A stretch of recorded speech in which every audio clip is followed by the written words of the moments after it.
Deja asks, do you find that when you first started, you replaced binge eating with something else? I found that I unintentionally replaced eating with shopping. So, this is actually a really, really good question, Deja. Here's the thing about stress eating and comfort eating and eating out of boredom and eating to avoid and eating because you want to run away. To answer this question, yes.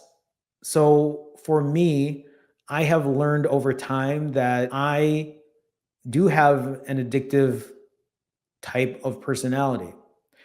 But I think as time has passed on, because even as you're saying this, when I initially lost weight, and I'm not talking about when I was fasting, but when I was, let's say, for example, like trying to limit calories or trying to do low carb or something like that. I've done these before, but they never lasted long. They would last 2 or 3 months and then I would gain all the weight back. But even when I found success doing that, I found myself drinking a lot.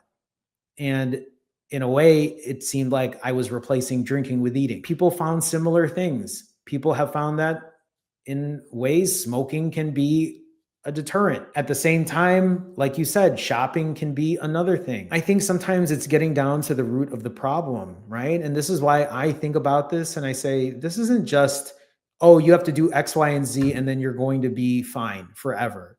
No, we're complicated. We're layered. There's so much shit that happens in our heads.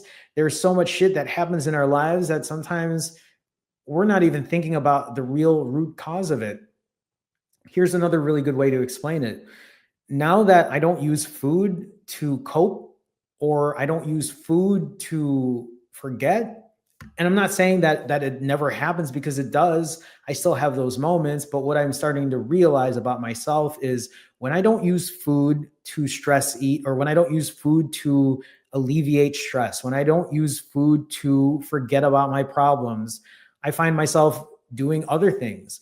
I found myself just laying on the couch when I should be working, procrastinating. I find myself on the couch just binge watching when I should be doing something else. I started to realize that, oh, when I'm not using food, something else takes its place. And that's another part that I've learned about myself. That's another part where I was like, okay, there's another layer to this. I need to keep working on myself. This is also a really good reminder for many people here that, hey, this is why the journey doesn't end.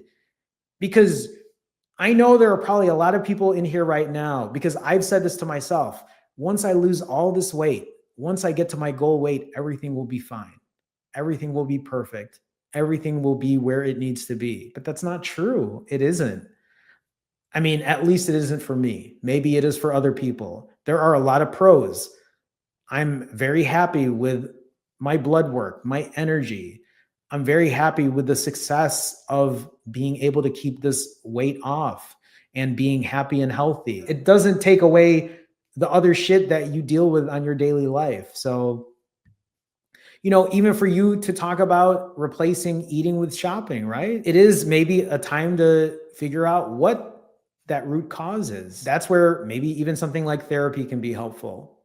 I mean, for me to go to therapy, for me to talk to someone, it was helpful. It really made me figure out a lot of my own shit. So even when I coach people, and I know not everybody wants to share, and I don't expect it. I'm not trying to dig drama, but sometimes it's just nice to be able to talk to somebody who isn't going to be biased in some type of way. Maybe what it means is really figuring out then what the next step is. Because if you can figure out or realize that food is what you're doing because you're stressing out or you're trying to forget. And if you're able to fix that, then it's time to figure out, okay, how do I, like you said, how do I channel the stress elsewhere? So hopefully that's helpful.